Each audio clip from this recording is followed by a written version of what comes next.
Welcome to the Louisiana Business and Industry Show. And now your host, Tim Johnson. The landscape of higher education funding is changing all across the United States. Nowhere has it been more acute than in Louisiana. LSU System President F. King Alexander joins us when we return on the Louisiana Business and Industry Show.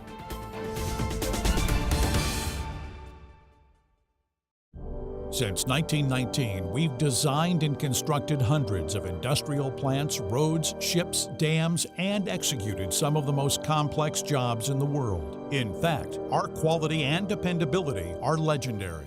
Today, the legend continues as Brown & Root delivers engineering, construction, maintenance, and industrial specialty services throughout the U.S. and the world from our headquarters here in Louisiana. We are Brown & Root.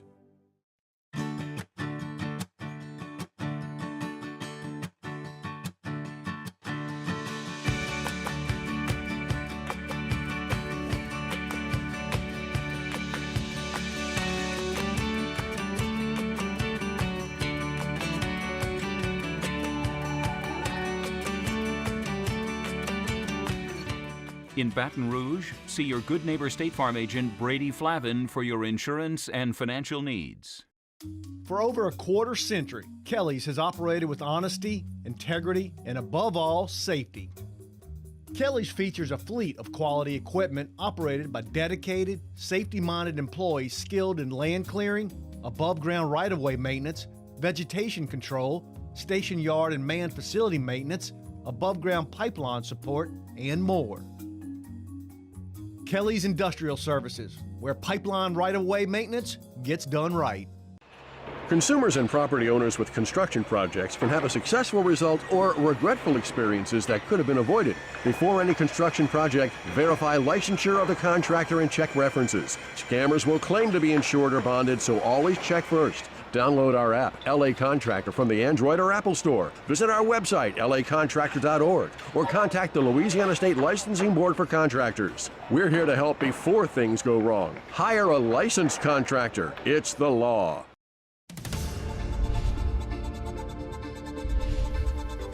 Welcome back to the Louisiana Business and Industry Show. Very pleased to be joined again by my friend, Dr. F. King Alexander, President of LSU.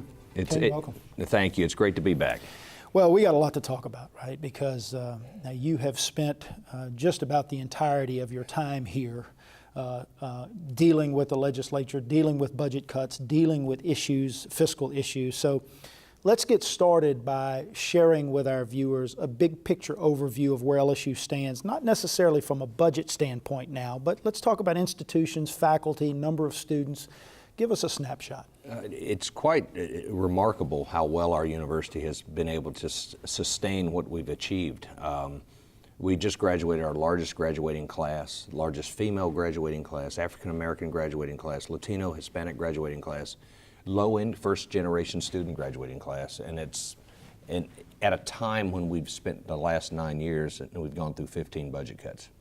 So 15 budget cuts in 9 years. Yeah. And so I really give the credit to our faculty and staff that they have done a remarkable job keeping LSU together and staying focused on what our big objectives are, which are giving students the best educational opportunities possible.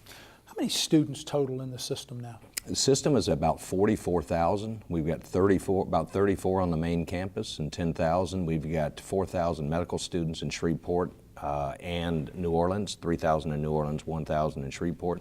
And then the remainder are LSU-A, LSU-E, and LSU-S, which we have about 6,000 to 7,000 total students. So almost 45,000. We'll probably break 45,000 in the fall. It's amazing, and you know, you talked about the faculty and giving them credit.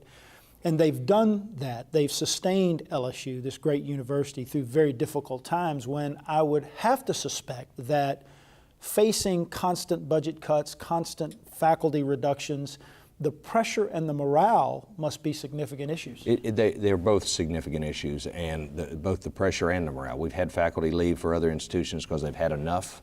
I looked at that largest graduating class, and I just thought to myself on the stage before we gave them diplomas that all these students have heard for 4 to 6 years of going to college is nothing but cuts.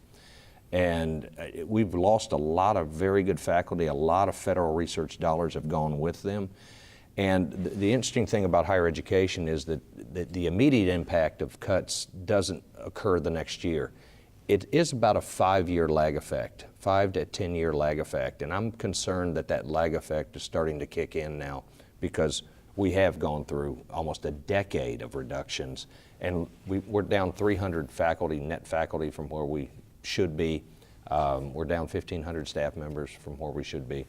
And I worry about that lag effect. When is it kicking in, and how long, the duration of that lag effect is going to be significant. And you think about 15 cuts in 9 years, that lag effect is going to be compounded as we go forward, because we've seen constant cuts. So let me ask you this.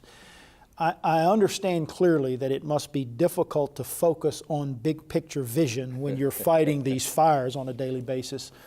But share with our audience King Alexander's vision of LSU. You and I have had an opportunity to talk about this as we've visited over the course of the last couple of years, but I think it's important to keep our eye on the big picture goal. Talk about your vision.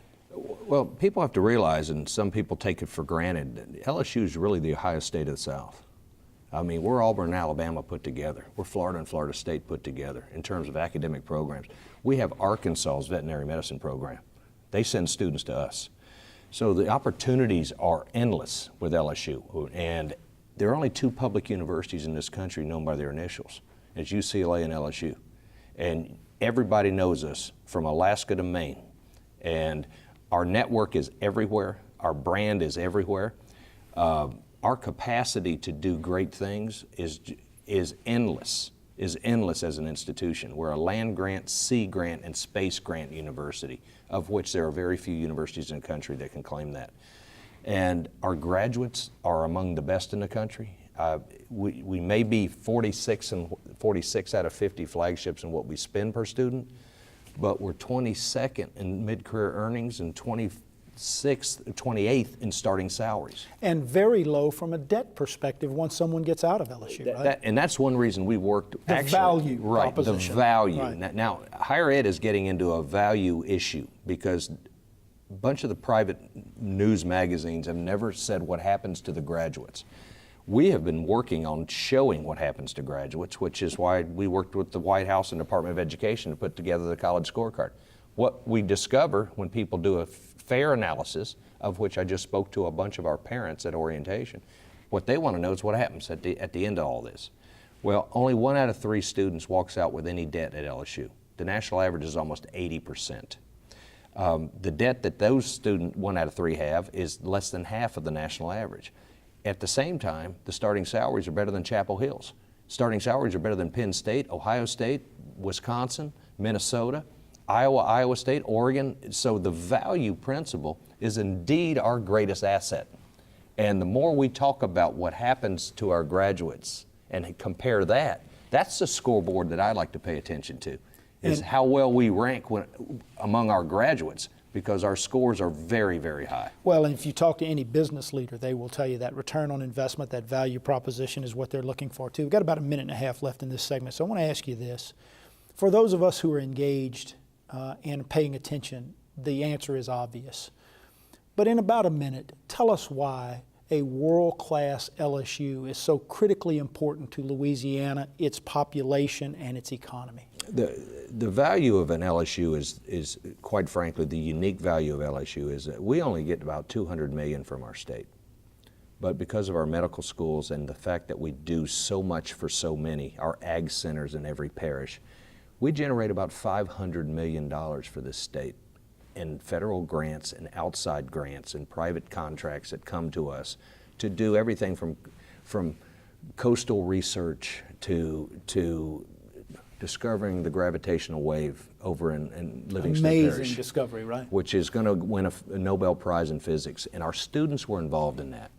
And our faculty were directly involved in that.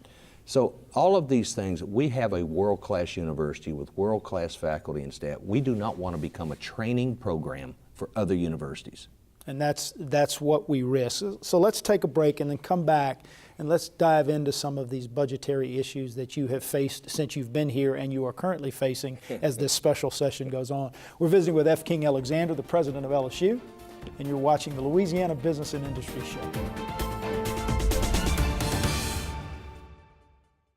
It might be one of the most efficient, most effective methods of communications we've ever used.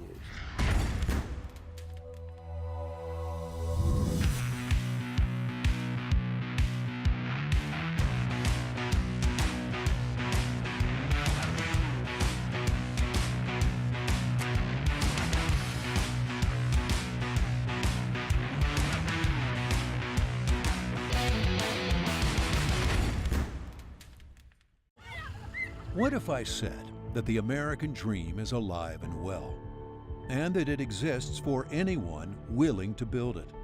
That the power of a nation does not reside in its monuments, but in the hearts and minds of those who built them, and that the country's greatest heroes also wear hard hats. In today's America, it's not enough to dream about the future. You have to build it. Build your future at byf.org. For more than 25 years, the TJC Group has been helping industry communicate and build relationships with communities, elected officials, and governmental agencies. We are the leading firm in the U.S. for the development, management, and facilitation of industry-based community advisory panels. Whether you're building a new facility or you manage an existing business, let us put our community and governmental relations experience to work for you. The TJC Group, facilitating solutions for business and industry. Spadel's Florist was founded over 30 years ago. From my mom's kitchen, we have grown into one of the largest florists in this area. There's a sense in our community that you stick together. Good times or bad, and oil and gas is part of that family. They're my neighbors, they're my customers, they're the person I'm sitting next to at church. If oil and gas is doing well, all of our businesses are doing well. We are Louisiana Oil and Gas. Welcome back to the Louisiana Business and Industry Show, visiting with Dr. F. King Alexander, the president of LSU. Now, we sort of talked about the current state of LSU. We talked about some really good things that are taking place there. And if we're not careful and we only read the newspaper and watch the television news, you would think that LSU is completely imploding. That's not the case. You mentioned some of the real positive things about graduation and diversity and all of the size, the growth. There are tremendous things going on within this system. Talk about a few more of them. Well, in fact, we're up about 5%, and despite the unpredictability of the budget reductions that we've been dealing with that have national ramifications, we're up about 5% in applications. And we still just keep rolling ahead. And we've got great faculty, great staff. We're still a very desirable place. In fact, when you go to Washington, D.C., LSU's not the problem. It's sort of, everybody asks us about our state. The state is the problem. Right, that's exactly The state budget problem, the hole that we're digging our way out of, is the problem. They don't blame us for that. They just say, how are you able to survive in a state that is so unpredictable and that has been dealing with endless budget issues at a time when most states have recovered? And so it's interesting that the former governor of Tennessee, Governor Bredesen, at a press conference in Washington, D.C., said that Louisiana side, because of what they're dealing with, we've never seen anything like that. He went ahead to address the press corps, but he said, President Alexander, I'm going to take you out of this comment, but the rest of us are dealing with this, you're dealing with that. Right. And that's the state budget unpredictability that we're dealing with. And that is, right now, we're in it. We're right in the middle of it, a special extraordinary session. Hasn't happened since 1812. Right. We're still waiting for the extraordinary part to come out. The debate went on and on. Barely any votes went on yesterday till 8 o'clock at night. So it is the unpredictability which I don't think our parents and our students deserve. And we would just want stable ground, or let us run. Let us run with the thoroughbreds, because we can run with the best. Our outcomes are among the best in the country. Take the shackles off and let us run. Let us compete. You mentioned that. You know, you talked about stability. for the university from a budgetary standpoint. I talk to business leaders on this show every week, and that's the one thing they say: give us some stability. We recognize clearly that we have to play a role in fixing the problems that this state is going through, and we are certainly willing to do that. But don't keep changing the rules on us. Give us the rules, let us know what they are, let us budget and plan for those rules, and then keep them stable. That's from a budgetary standpoint, from a regulatory standpoint, from all of the things they deal with, and then let us go out and compete. That's exactly what you're asking for. All we're asking, we know our markets. We know we can't even decrease our law school out-of-state tuition. Say that again, because you and I talked about that before the show started. That's amazing to me. We are in an environment where law is very much more competitive than it's ever been. And so there's all kinds of dollars being thrown and reductions going on that we're competing with Alabama and Florida for students in Texas and all over others. We can't even decrease our student out-of-state tuition without a 2/3 vote from the legislature. It's crazy. Now, you've got a constitutional amendment that has finally passed the legislature that will be on the ballot in November that will take some of those shackles off of you. Briefly talk about that. That will give our board what it used to have up until about 1998, the authority to dictate what our fees and our tuition should be based on our market. We're about $2,000 below the market in tuition. We don't want to increase tuition if our state's going to fund the institutions. But we also have to have the ability to react to what happens if the state has reduced our budget for the last 9 years, and give us the authority to do that. Give us the authority to actually use our tuition in the classroom, which we haven't had for 8 years. What people don't realize is that our increases that we've had over the last 8 years have gone into the general fund to fund prison guards and road crews. They haven't gone to help our students in the classroom.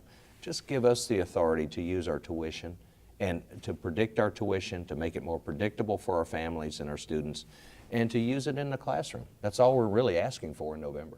And you've already mentioned that LSU currently is below a lot of the universities in the Southeastern Conference in terms of overall annual tuition by significant margins. And so take the shackles off, let LSU compete, let it set its market, and then go about holding it accountable for great results. Absolutely. And that's what you're looking for. Absolutely. We're leading the nation in this conversation on accountability, on outcomes based on, we don't want our students in debt. We don't want to lead anybody in tuition, but we want to be able to compete with everybody who's trying to steal our faculty and trying to steal our students before they get here, and take the best and most talented students out of Louisiana to go to other institutions where they may not ever come back. So we just want to be able to compete. We know our market better than anybody because it's our market. We know what we can and we shouldn't do. And that's all we're asking for, is just to let us, instead of a 2/3 vote in the legislature, which take the politics out of the market. Take the politics out of this market. Let you guys compete. Now, we got about a minute and a half left in this segment, so let's do a quick primer on LSU's budget. You mentioned 15 cuts in 9 years. Tell us where we currently stand. Talk about the ratio between state support and tuition. Tell us quickly where we are today. We actually have gone from being about 70% funded by the state, 30% by students, to 80-20. 80 being funded by students, 20% by the state. In many ways, I joke often about the fact that I'm not sure how long we can keep the S on our helmet. Yeah, that's right. If the state is removing their responsibility from what they're funding. But we're 80-20 in terms of students to the state right now. And while that is generally the trend in higher education around the country, it hasn't been as severe for other places as we've seen it here. We've had the worst, these 8 years have been, Louisiana ranks the lowest in the country in terms of loss of per student funding from the state. At 50th. How we've defunded or first. Let's come back from the break. Let's talk about some of the specifics there, and then let's talk about what you're doing to make sure you're running a lean operation out there as well. Okay. We're visiting with Dr. F. King Alexander, president of LSU, and you're watching the Louisiana Business and Industry Show.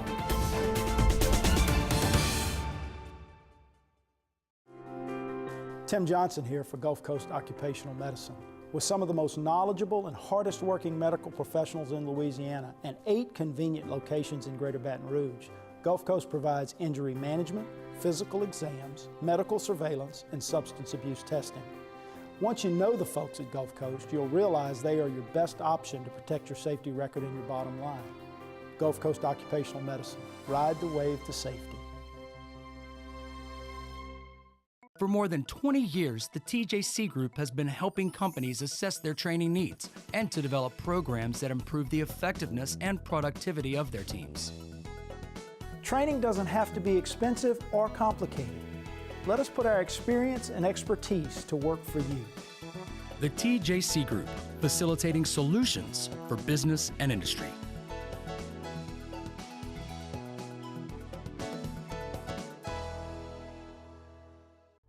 What if I said that whatever good things you build, build you? And that in this economy, sweat never loses its value. What if I said that there isn't a challenge in the world too great for a craft professional with the right tools, and that the steps that lead from where you are to where you want to be can only be built by you? Build your future at byf.org. Keene Miller traces its roots to the dawn of the petrochemical industry in Louisiana. As the legal needs of the sector grew, our firm emerged as a leader in environmental law, economic development, real estate, employment, utilities regulations, and more. Today, these same clients and those new to our state continue to rely upon the firm and its attorneys for creative ideas, practical advice, and Louisiana know-how. Industrial strength law. Learn more at KeeneMiller.com. Welcome back to the Louisiana Business and Industry Show. Great discussion about LSU, Louisiana's flagship university, with F. King Alexander, the president. Let's talk about the implications of TOPS. We've seen it in the news. We know that it's become sort of a political football. Talk about TOPS, the funding of TOPS, and what it means to LSU. Well, it's not a football for us because we've done the best of any institution in the state in keeping the best and brightest with TOPS. So I have 16,125 TOPS recipients, which means we may have 32,000 parents out there worried about it. Exactly. and not to mention the incoming parents. The current status of TOPS is that the university is looking at an 8% reduction if nothing's done, which means classes are reduced. But TOPS is reduced by 52%, which means parents expecting about $7,000 in TOPS. I sent out a note to our parents that you need to start calculating if nothing gets done in our House of Representatives on this issue, that they're only going to get $3,200. And they need to start budgeting less than half of what they were expecting. Less than half of what they're expecting. And that we felt it's an honest response from our institution to say, be prepared if in the next 2 weeks nothing happens. That's what you're looking at. TOPS will be reduced by 52%. So we know it is a significant issue in this state. And we know it's very vital, even more important to LSU. If we were asked to cover that amount, that's $56 million, which we can't do. So if people are expecting the institution to pick up, which should have never happened anyway, you don't want students paying for their own TOPS. Right. And then you don't want students not getting TOPS to pay for somebody else's TOPS. Right. This was never supposed to happen. So this is a severe issue, it's a significant issue in the last week and a half of session here. And we want to make sure, A, you've got the courses and the institutions to go to, because a TOPS to nowhere doesn't get you anything.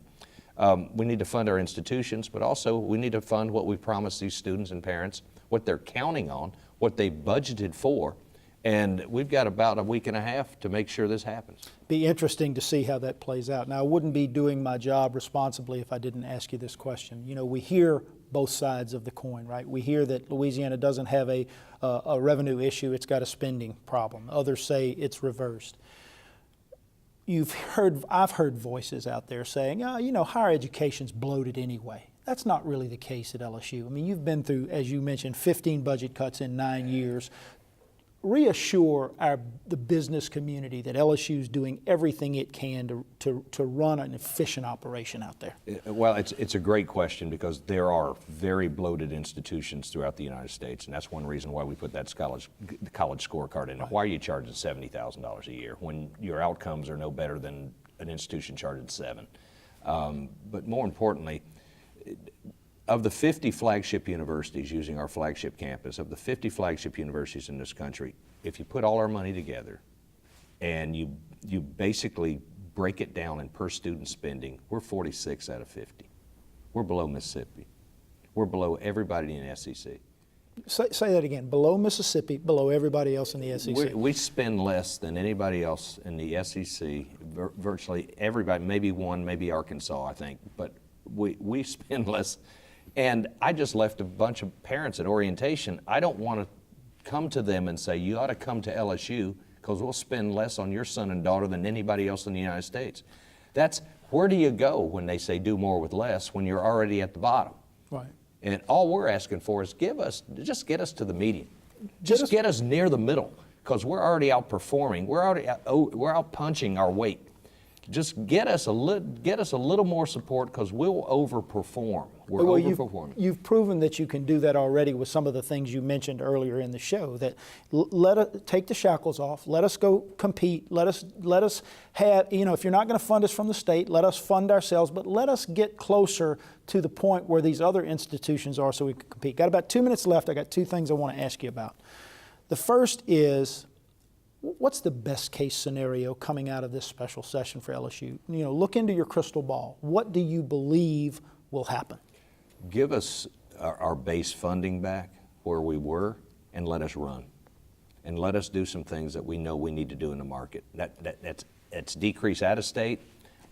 It may be, we have students who want us to increase fees on certain programs that we have to get authority from the legislature to do when our student government comes to us to support academic tutoring and career placement and planning. And student government says, can we please increase by 3.5% our fees to help Student Health Center? All these other areas that our students know they use. Just let us play in our own market. Give us some autonomy. Take the shackles off, but also just give us a base budget that we've had. We're not begging for more than anybody else has. We just want stability. And right now, we got an 8% reduction on the table, and TOPS is being cut by 52%. And part of that, you may end up being asked to look, it seems like it's common sense, right? Let us compete, hold us accountable. That's what you're asking for. About 30 seconds left here.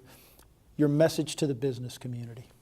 Is the business community is telling us over and over again that they need an educated workforce.